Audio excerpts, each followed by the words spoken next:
વિદ્યાર્થીની બહેનો નમસ્કાર. સપુષ્પી વનસ્પતિઓમાં લિંગી પ્રજનન પ્રકરણ 2માં આજે આપણે પરાગનયન વિશે વિસ્તૃત અભ્યાસ કરીશું. અગાઉ આપણે અભ્યાસ કર્યો એ મુજબ નરજન્યુ પરાગરજમાં અને માદાજન્યુ ભ્રૂણપૂટમાં સર્જાય છે. ફલનની ક્રિયા માટે આ બંને પ્રકારના જન્યુઓને સાથે લાવવા જરૂરી છે, જેના માટે વિવિધ પ્રકારના વાહકોની જરૂર પડે છે. એના માટે પરાગરજનો સ્ત્રોત પણ જરૂરી છે.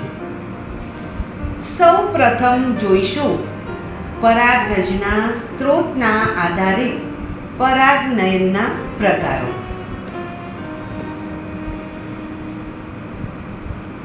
સ્વફલન ઓટોગેમી. પરાગાશયમાંથી પરાગરજનું સ્થાનાંતર તે જ પુષ્પના પરાગાસન પર થાય છે. આકૃતિમાં નજર કરો કે આ પરાગાશય પરથી પરાગરજ આ પરાગાસન પર સ્થાપિત થઈ છે.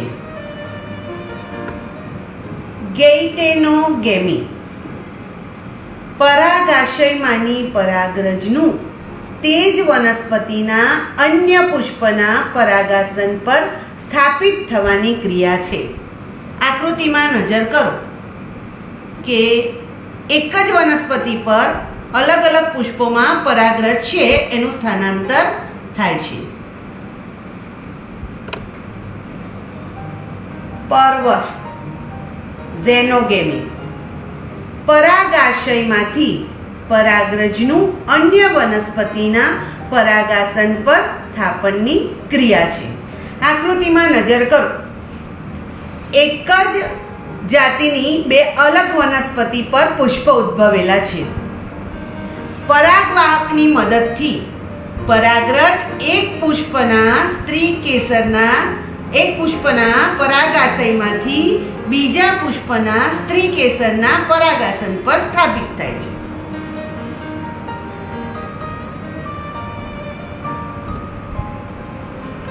હવે વિગતે જોઈશું સ્વફલન ઓટોગેમી.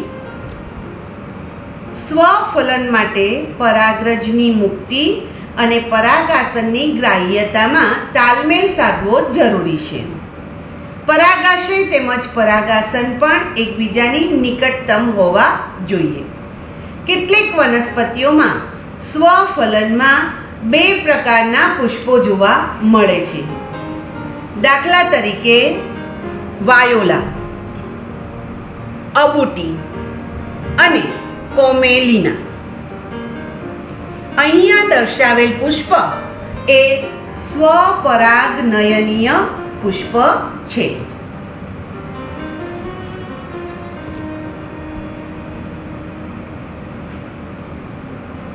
સ્વફલન માટે વનસ્પતિ પર પુષ્પો બે પ્રકારના હોય છે: હવાઈ પુષ્પો અને સમૃદ્ધ પુષ્પો. હવાઈ પુષ્પો અન્ય જાતિમાં જોવા મળતા પુષ્પો જેવા જ હોય છે અને જેમના પરાગાશય અને પુષ્પાસન ખુલ્લા હોય છે. અહીં આકૃતિની અંદર હવાઈ પુષ્પ દર્શાવેલું છે.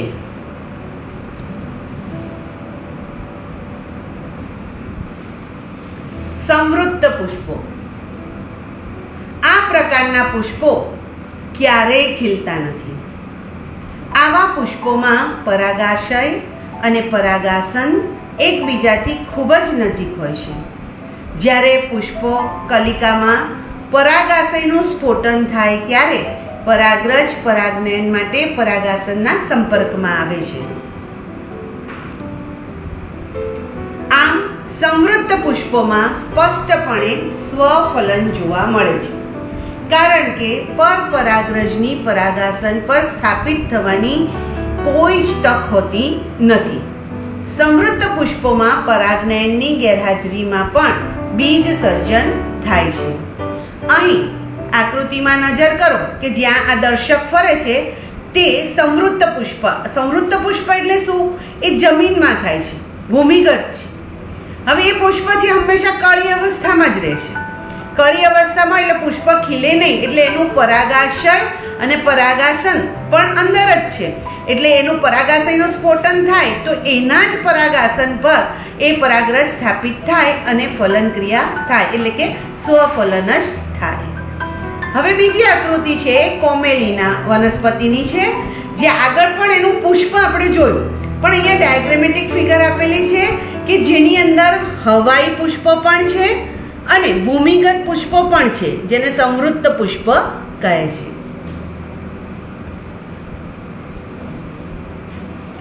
ગેઇટેનોગેમી. ગેઇટેનોગેમી એ કાર્યાત્મક રીતે પરપરાગનયન છે, જેમાં પરાગવાહકો ભાગ લે છે. જનીનિક દ્રષ્ટિએ તે સ્વફલન સાથે સમાનતા દર્શાવે છે, કારણ કે પરાગરજ એ જ વનસ્પતિ પરથી આવે છે.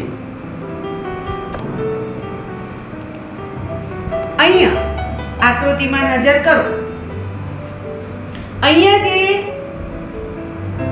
પરાગનયનના પ્રકાર આપ્યા છે ત્રણે ત્રણ એક જ આકૃતિમાં દર્શાવાય છે. સ્વફલન આપણે અગાઉની સ્લાઇડમાં જોયું અને અહીંયા આપણે ગેઇટેનોગેમી જોયું, અને પછી હવે આપણે પરવસ જોવાના છીએ. તો સ્વફલન છે એમાં નજર કરો આકૃતિમાં કે આ પુષ્પ છે, એ જ પુષ્પની પરાગરજ એ જ પુષ્પના પરાગાસન પર સ્થાપિત થાય છે, એટલે કે સ્વફલન છે.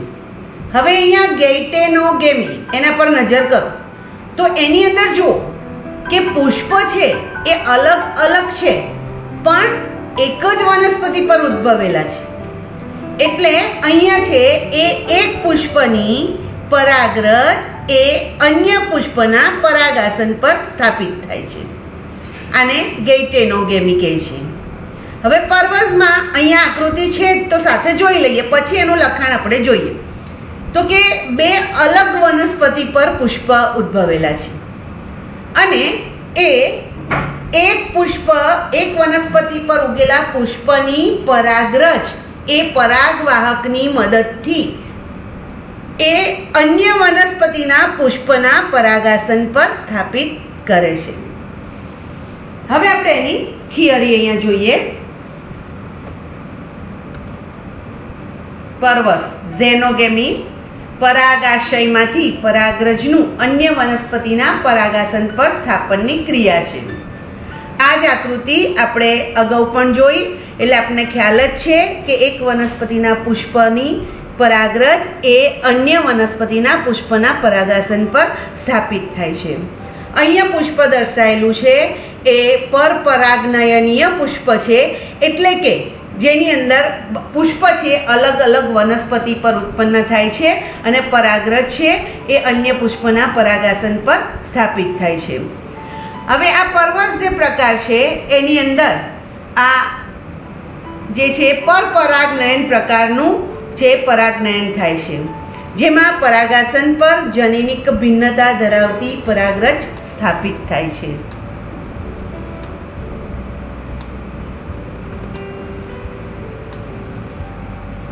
પરાગનયન માટેના વાહકો એજન્ટ્સ ઓફ પોલિનેશન. પરાગનયનના વાહકો અજૈવિક વાહકો, પવન અને પાણી. ખૂબ જ ઓછી માત્રામાં વનસ્પતિઓ આ પ્રકારના પરાગનયનનો ઉપયોગ કરે છે. પવન અને પાણી દ્વારા થતા પરાગનયનમાં પરાગરજની પરાગાસન સાથે સંપર્કમાં આવવાની શક્યતા રહેલી છે.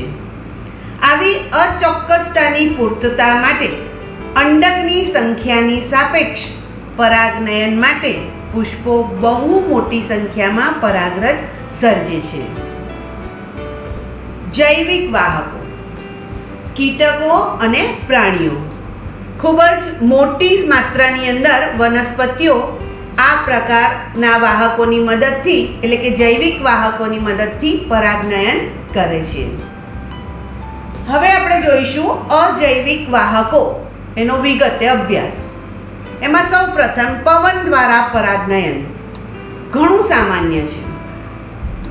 એની પરાગરજ હલકી અને ચિકાશ રહિત હોય છે, જેના કારણે પવનના પ્રવાહ સાથે તે સરળતાથી સ્થળાંતરિત થઈ શકે છે. તેમના પુકેસરો ખૂબ જ સારી રીતે ખુલ્લા કે મુક્ત હોય છે, જેથી પરાગરજ સરળતાથી પવનના વહન સાથે વિકિરણ પામી શકે. મોટા પીછાયુક્ત પરાગાસન હોવાથી વાત પ્રવાહિત પરાગરજને સરળતાથી જકડી શકે છે. આ એના પરાગાસનની લાક્ષણિકતા છે. વાત પરાગિત પુષ્પો સામાન્યતઃ એક અંડકયુક્ત બીજાશય ધરાવતા અનેક પુષ્પો ધરાવતો પુષ્પ વિન્યાસ ધરાવે છે. ઉદાહરણ તરીકે મકાઈનો ડોડો જે તમે જુઓ છો એ બીજું કાંઈ નથી પરંતુ પરાગાસન અને પરાગવાહિની છે, જે પવનમાં લહેરાય છે અને તે પરાગરજને જકડે છે.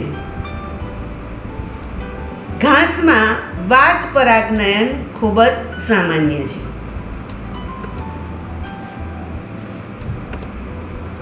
પાણી દ્વારા પરાગનયન ખૂબ જ ઓછી માત્રામાં લગભગ 30 જેટલી મર્યાદિત પ્રજાતિઓમાં જોવા મળે છે, જેમાંની મોટાભાગની જલીય એકદળી છે. નિમ્ન કક્ષાની વનસ્પતિઓમાં નરજન્યુના સ્થળાંતરણ માટેનું માધ્યમ પાણી છે.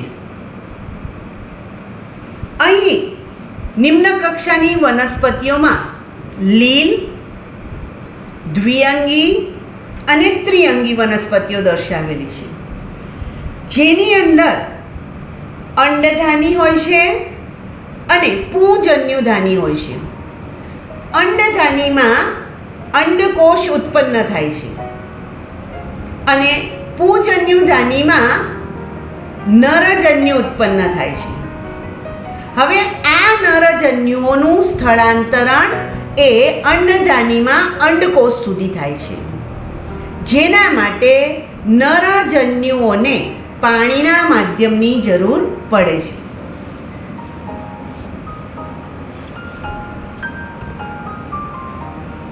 જલપરાગિત વનસ્પતિઓના કેટલાક ઉદાહરણોમાં વેલિસ્નેરિયા અને હાઇડ્રીલા કે જે મીઠા પાણીમાં ઉગે છે, અને કેટલાક દરિયાઈ ઘાસ જેવા કે જોસ્ટેરાનો સમાવેશ થાય છે. અહીં આકૃતિમાં આ હાઇડ્રીલા છે અને આ વેલિસ્નેરિયા દર્શાવેલી છે, જેમાં આ જે કુંતલ આકાર દેખાય છે તે એનો માદા પુષ્પનો લાંબો વૃંત છે કે જેની ટોચ પર માદા પુષ્પ છે. અને અહીં આકૃતિની અંદર દરિયાઈ ઘાસ જોસ્ટેરા દર્શાવેલું છે.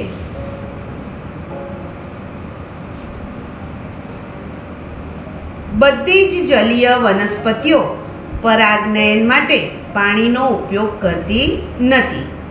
મોટાભાગની જલીય વનસ્પતિઓ જેવી કે જળકુંભી અને જલીય લીલીમાં પુષ્પો જલ સપાટીની ઉપર તરફ રહે છે અને મોટાભાગની સ્થળજ વનસ્પતિઓની જેમ જ કીટકો કે પવન દ્વારા પરાગિત થાય છે. આકૃતિમાં નજર કરો. આ જળકુંભી છે અને બાજુમાં જલીય લીલી છે.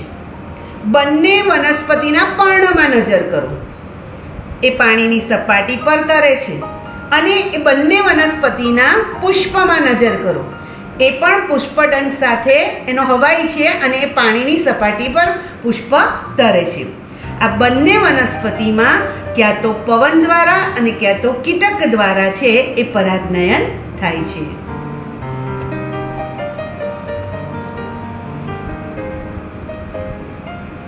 વેલિસ્નેરિયામાં માદા પુષ્પો પોતાનો લાંબા વૃંત વડે પાણીની સપાટી પર આવે છે અને નર પુષ્પો કે પરાગરજ પાણીની સપાટી પર મુક્ત થાય છે. તેઓ નિષ્ક્રિય રીતે જલ પ્રવાહ દ્વારા વહન પામે છે. તેમાંના કેટલાક માદા પુષ્પોના પરાગાસન સુધી પહોંચે છે. હવે અહીંયા આકૃતિમાં નજર કરો. આગળ વાત કરીએ એમ જ આ વેલેસનેરિયા છે, આ એનો માદા પુષ્પ દંડ છે અને એના પર માદા પુષ્પ છે. અહીંયાની બાજુમાં આ રેખાકૃતિ દર્શાવેલી છે, જેમાં આ એનો પહોળો ભાગ છે પરાગાસન છે, આ છે એ પરાગવાહિની છે અને આ નર પુષ્પ જે પાણીમાં મુક્ત થયું છે તે આ માદા પુષ્પ જે પાણીની સપાટી છે એની તરફ છે એ ફરતા હોય છે નર પુષ્પો, અને પરાગરજ છે એમાંથી જ્યારે આ પરાગાસન પર સ્થાપિત થાય છે ત્યારે પરાગનયન પૂરું થાય છે અને માદા પુષ્પ છે પાણીમાં ડૂબકી લગાવી દે છે.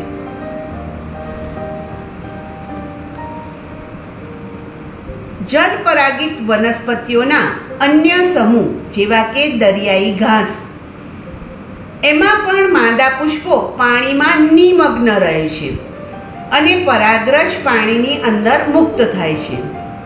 આવી જાતિઓમાં પરાગરજ લાંબી પટ્ટીમય હોય છે અને પાણીમાં નિષ્ક્રિય રીતે વહન પામે છે.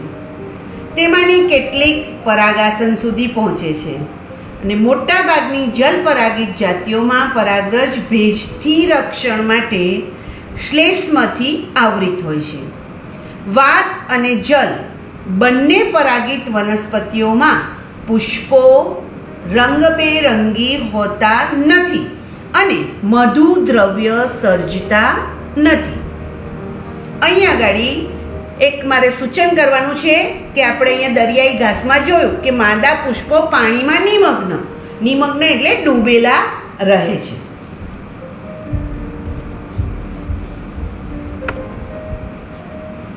જૈવિક પરાગવાહકો મધમાખી, પતંગિયા, માખી, કીડી, ફૂદા, ભમરીઓ, ભૃંગ કીટકો, પક્ષી દ્વારા એમાં ગુંજન પક્ષી જેને હમિંગ બર્ડ કહે છે, અને દેવચકલી એટલે કે સનબર્ડ, ચામાચીડિયા દ્વારા પરાગનયન. સામાન્ય રીતે આપણી પાસે જે ઉદાહરણ છે કિજેલિયા પિન્નાટા વૃક્ષ વનસ્પતિમાં ચામાચીડિયા દ્વારા રાત્રિ દરમિયાન પરાગનયન થાય છે.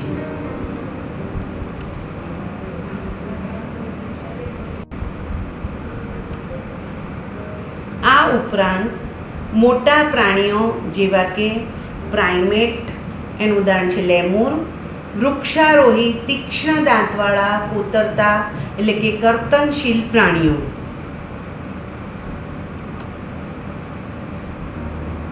લેમુર, અને વિવિધ પ્રકારના કર્તનશીલ પ્રાણીઓ. આ છે ઉંદર, આ છે ખિસકોલી, આ ઉડતી ખિસકોલી છે, સામાન્ય રીતે જેને તમે ઓળખો છો.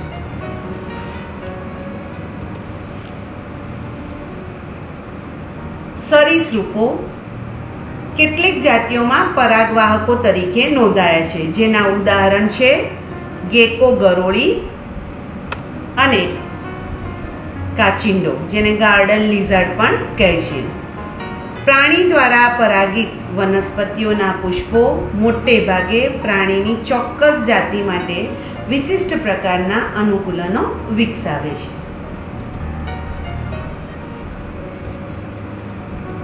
મોટા ભાગના કીટ પરાગિત પુષ્પો મોટા, રંગબેરંગી, સુગંધ અને મધુરસથી સમૃદ્ધ હોય છે. જે નીચે આકૃતિમાં નજર કરો, અલગ અલગ પ્રકારના રંગબેરંગી પુષ્પો મધુરસવાળા દર્શાવ્યા છે. પુષ્પો જ્યારે નાના હોય ત્યારે ઘણા પુષ્પો એકઠા થઈ પુષ્પ વિન્યાસ બનાવે છે, જેથી તે ધ્યાન આકર્ષક બને અને પ્રાણીઓ પુષ્પના રંગ અથવા સુગંધથી આકર્ષાય છે. માખીઓ અને ભૃંગ કીટકોથી પરાગિત પુષ્પ આ પ્રાણીઓને આકર્ષવા દુર્ગંધ સર્જે છે. પ્રાણીઓની મુલાકાત નિશ્ચિત કરવા પુષ્પો આ આ પ્રાણીઓને પુરસ્કાર આપે છે. મધુદ્રવ્ય અને પરાગરજ એ પુષ્પ દ્વારા પ્રાણીઓને મળતા સામાન્ય પુરસ્કાર છે. આ પુરસ્કારની પ્રાપ્તિ હેતુ આ મુલાકાતી પ્રાણીઓ પરાગાશય અને પરાગાસનના સંપર્કમાં આવે છે. આ પ્રાણીઓનો દેહ પરાગરજનું આવરણ મેળવે છે. પ્રાણી દ્વારા પરાગિત પુષ્પોમાં પરાગરજ ચિકાશયુક્ત હોય છે. જ્યારે આ પ્રાણી પોતાના દેહ પર પરાગરજ સાથે પરાગાસનના સંપર્કમાં આવે છે ત્યારે પરાગનયન થાય છે.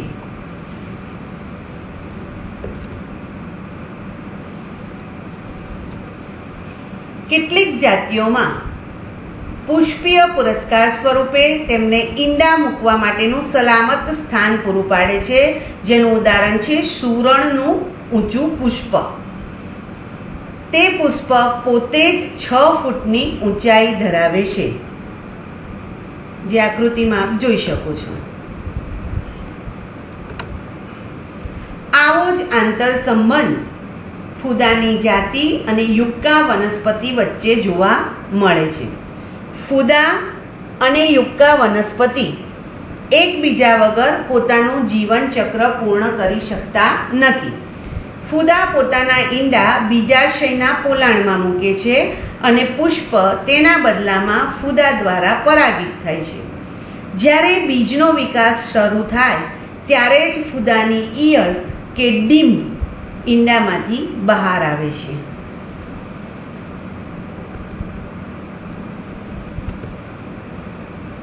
બાહ્ય સંવર્ધન પ્રયુક્તિઓ. મોટા ભાગની સપુષ્પી વનસ્પતિઓ દ્વિલિંગી પુષ્પો સર્જે છે અને પરાગરજ તે જ પુષ્પના પરાગાસનના સંપર્કમાં આવવાનું પસંદ કરે છે.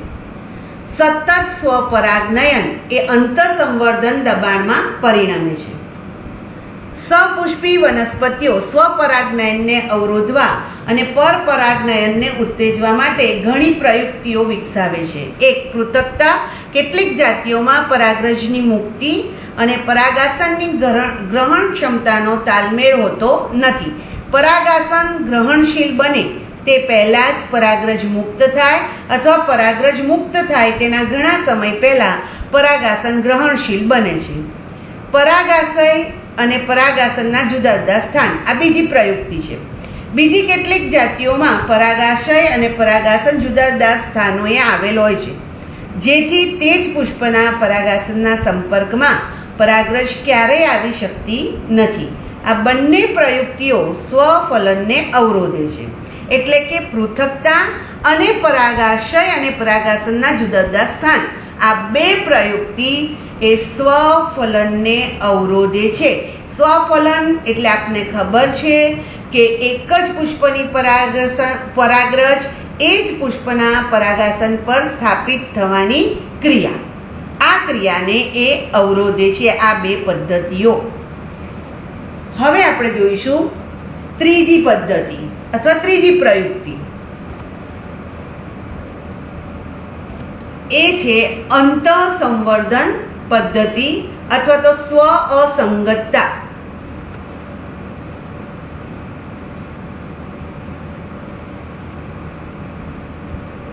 સ્વસંગતતા જે અંતઃસંવર્ધનને અટકાવે છે. આ એક જનીનિક ક્રિયાવિધિ છે અને સ્વપરાગને રોકીને અથવા અવરોધીને, એટલે કે તે જ પુષ્પ અથવા તે જ વનસ્પતિના અન્ય પુષ્પ સ્ત્રી કેસરમાં પરાગરજના અંકુરણ કે પરાગનલિકાના વિકાસને અવરોધી અંડકોને ફલિત થતા અટકાવે છે. ચોથી પ્રયુક્તિ એકલિંગી પુષ્પો ઉત્પન્ન કરવા. આ એક સ્વપરાગનયનને અટકાવવાની પ્રયુક્તિ છે. જો નર અને માદા બંને પ્રકારના પુષ્પો એક જ વનસ્પતિ પર ઉગતા હોય, એટલે કે એક સદની, જેવા કે દિવેલા અને મકાઈમાં, સ્વફલન અટકાવી શકાય છે, પરંતુ ગૈટેનોગેમી નહીં. પપૈયા જેવી વનસ્પતિમાં નર પુષ્પો અને માદા પુષ્પો ભિન્ન છોડ પર સર્જાય છે, જેથી આવી વનસ્પતિ નર કે માદા એટલે કે દ્વિસદની કહેવાય છે. આવી પરિસ્થિતિ સ્વફલન અને ગૈટેનોગેમી બંને અટકાવે છે. આકૃતિ આકૃતિમાં નજર કરો. અહીંયા આગળ અંતઃસંવર્ધન લખેલું છે, જેમાં ડાયગ્રેમેટિક છે એ આકૃતિ દર્શાવેલી છે. અને અહીંયા જે છે એ સ્વ અસંગતતા, કે જેની અંદર આપ નજર કરો કે આ પરાગાસન છે. પરાગાસન પર આ બંને અહીંયા આગળ પરાગરજ છે. એ પરાગરજ છે સ્થાપિત થઈ એટલે આ પરાગ નલિકા છે એ સર્જાઈ છે. પણ એની અંદર જુઓ તમે કે આગળની પરાગાસન પર નજર કરો તો એક આગળ છે એનો વિકાસ થાય છે પરાગ નલિકાનો, એકનો નથી થતો પરાગરજમાં. અને અહીંયા છે એ આગળ એક પણ પરાગરજ છે એ અંકુરિત થતી નથી. એટલે કે પરાગ નલિકાનો વિકાસ છે એ ત્યાં અવરોધાઈ ગયેલો છે. અને ફલન થતું છે એ અટકાવી દે છે સ્વ અંગતતા.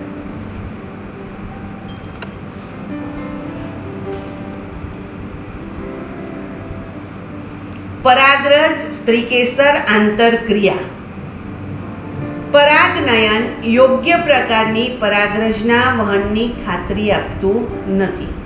તે જ જાતિના પરાગાસન પર તે જ જાતિની સંગત પરાગરજ ઘણીવાર પરાગાસન પર અન્ય જાતિની કે તે જ વનસ્પતિની, જો તે સ્વ અસંગત પરાગરજ હોય તો, એટલે કે ખોટા પ્રકારની પરાગરજ સ્થાપિત થાય છે. પરાગાસનની પરાગરજને ઓળખવાની ક્ષમતા હોય છે. એટલે કે તે સાચા પ્રકારની, એટલે કે સંગત છે કે ખોટા પ્રકારની અસંગત છે. જો પરાગરજ સાચા પ્રકારની હોય તો સ્ત્રી કેસર તેનો સ્વીકાર કરે છે અને પશ્ચ ફલન ઘટનાઓને પ્રેરે છે, જે ફલન તરફ દોરી જાય છે. જો પરાગરજ ખોટા પ્રકારની હોય તો સ્ત્રી કેસર પરાગરજનું અંકુરણ અથવા પરાગ નલિકાની વૃદ્ધિને અવરોધે છે. પરાગરજને ઓળખવાની સ્ત્રી કેસરની ક્ષમતાને આધારે પરાગરજની સ્વીકૃતિ કે અસ્વીકૃતિ થાય છે, જે પરાગરજ અને સ્ત્રી કેસર વચ્ચેના સતત સંવાદનું પરિણામ છે. આ સંવાદમાં સ્ત્રી કેસર સાથે આંતરક્રિયા કરતા પરાગરજના રાસાયણિક ઘટકો મધ્યસ્થી તરીકે વર્તે છે. તાજેતરના વર્ષોમાં વનસ્પતિ શાસ્ત્રીઓ કેટલીક પરાગરજ અને સ્ત્રી કેસરના રાસાયણિક ઘટકોની સ્વીકૃતિ કે અસ્વીકૃતિને અનુસરીને થતી આંતરક્રિયાને ઓળખી શક્યા છે. અહીંયા આકૃતિમાં નજર કરો.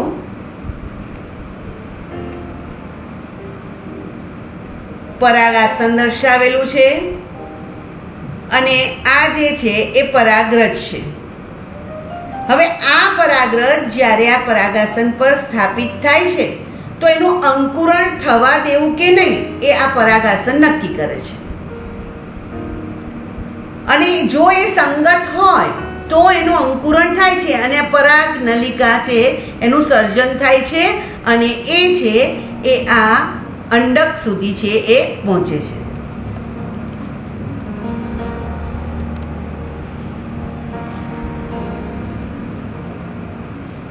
સંગત પરાગનયનને અનુસરીને પરાગરજ પરાગાસન પર કોઈ એક જનન છિદ્રના માર્ગે પરાગ નલિકાનું સર્જન કરે છે.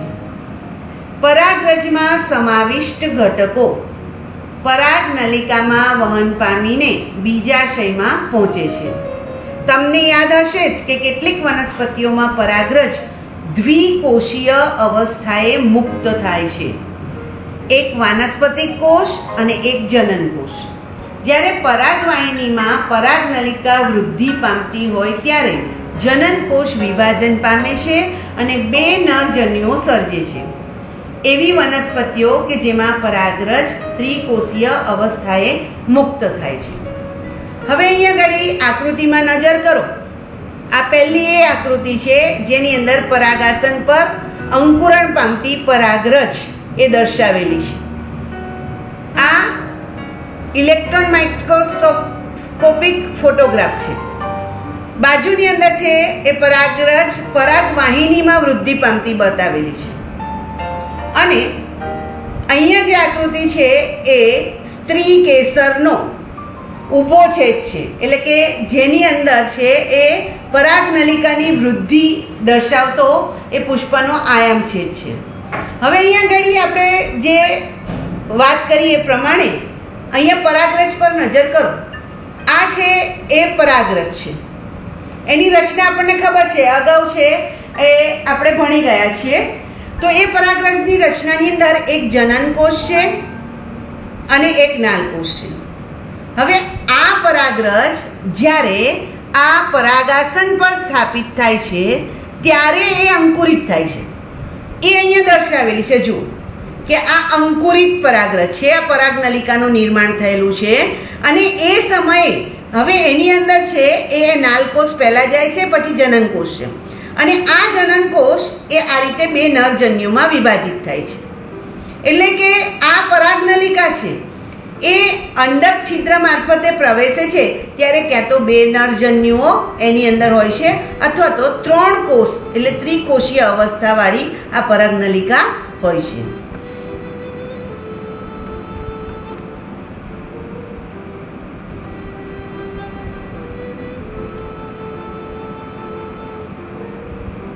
તેઓની પરાગનલિકા શરૂઆતથી જ બે નરજન્યુઓ ધરાવે છે.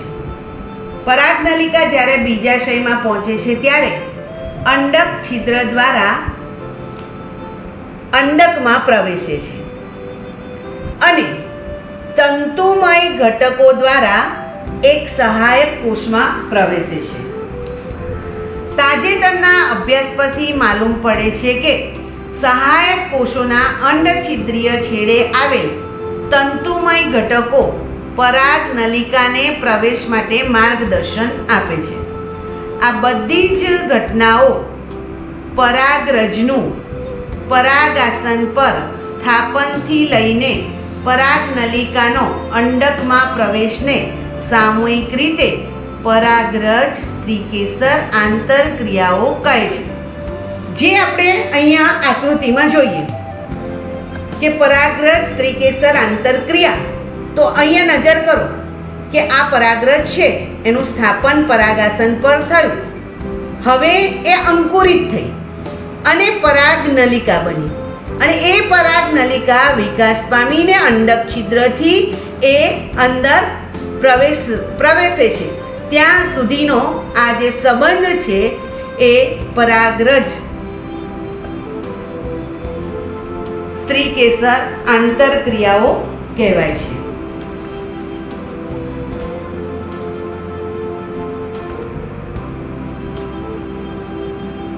પરાગરજ સ્ત્રીકેસર આંતરક્રિયા એક પ્રકારની ગતિશીલ પ્રક્રિયા છે જેમાં પરાગરજની સ્વીકૃતિ કે અસ્વીકૃતિને અનુસરી તેની ઓળખનો સમાવેશ થાય છે.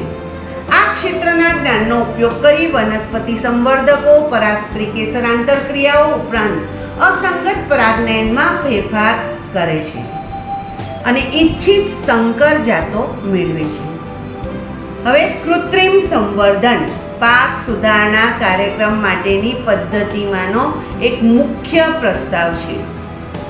આ પ્રકારના સંવર્ધિત પ્રયોગમાં તે ચોક્કસપણે અગત્યનું છે કે પરાગનયન માટે માત્ર ઈચ્છિત પરાગરજનો જ ઉપયોગ થાય અને પરાગાસનને અસંગત પરાગરજ એટલે કે બિનઇચ્છિત પરાગરજથી રક્ષિત કરવામાં આવે છે, જે વ્યંધીકરણ ઇમેસ્ક્યુલેશન અને કોથળી ચડાવવા એટલે કે બેગિંગ જેવી પદ્ધતિ દ્વારા મેળવી શકાય છે.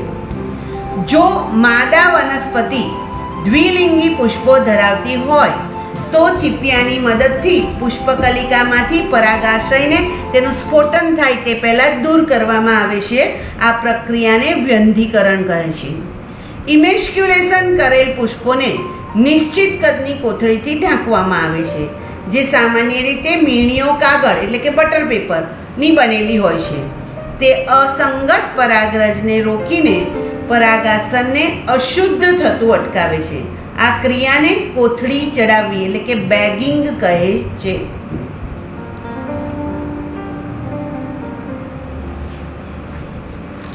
કોથળી ચડાવેલ પુષ્પના સ્ત્રીકેસરના પરાગાસન ગ્રહણશીલ બને ત્યારે નર પુષ્પના પરાગાશયમાંથી એકત્રિત કરેલ પરિપક્વ પરાગરજને છાંટવામાં આવે છે અને ફરીથી આ પુષ્પને કોથળી ચડાવવામાં આવે છે અને તેમાંથી ફળોનો વિકાસ થવા દેવામાં આવે છે.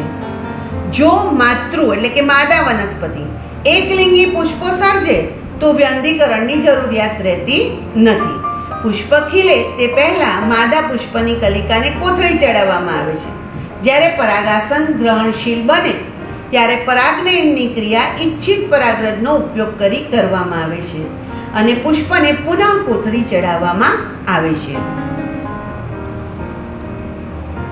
અહીં આ જે આખી પદ્ધતિ છે એ અમે જ્યારે ધોરણ 12ની વિદ્યાર્થીઓને આ જે પ્રયોગ છે બેગિંગ અને ટેગિંગ એ કઈ રીતે કરી શકાય, તો એ પ્રયોગ એ અમે શાળાના જ બગીચાની અંદર વનસ્પતિ પર જે પુષ્પ ઉગેલા હતા ત્યાં લઈ જઈ અને એનો અભ્યાસ કરાવ્યો હતો. તો આ વિદ્યાર્થીનીઓ પહેલા પુષ્પનો અભ્યાસ કરે છે. પછીની જે સ્લાઇડ છે એની અંદર જુઓ કે પુષ્પ છે એ દ્વિલિંગી છે, જે એમના ટીચર એમને બતાવી રહ્યા છે. પુષ્પની રચના, પરાગાશય છે, શ્રીકેસર છે, પુષ્પની પાંખડીઓ છે, વિદ્યાર્થીનીઓ નિહાળી રહી છે. હવે આ વનસ્પતિ પર જે પુષ્પ જ્યાં છે એ વનસ્પતિ પર જ પુષ્પની અંદર બેગિંગ અને ટેગિંગ એ વિદ્યાર્થીનીઓને શીખવ્યું હતું, એ બતાવીએ તમને.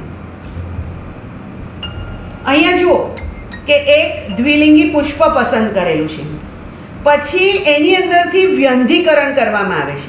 જો એકલિંગી પુષ્પ હોય તો એની જરૂર નથી, પણ દ્વિલિંગી પુષ્પ છે એટલે વ્યંધીકરણ એટલે કે જે પરાગાશય છે પુખ્ત થાય તે પહેલાં એને ત્યાંથી કાઢી લેવામાં આવે છે અને પછી એના પર કોથળી ચડાવી દેવામાં આવે છે અને પછી જ્યારે એનું પરાગાસન ગ્રહણશીલ બને ફરતી પાછી કોથળી ખોલવામાં આવે અને એમાંથી જે પુખ્ત પરાગરજ છે ઈચ્છિત આપણે જે જોઈએ છે તે એના પર છાંટવામાં આવે છે પરાગાસન પર અને પછી ફરતી પાછું એના પર બેગિંગ એટલે કે કોથળી ચડાવવામાં આવે છે. જો આપ અહીંયા આગળ આ પિક્ચરની અંદર જોઈ શકો છો કે આ બેગિંગ છે એ ક્રિયા અહીંયા આગળ પૂર્ણ કરેલ છે.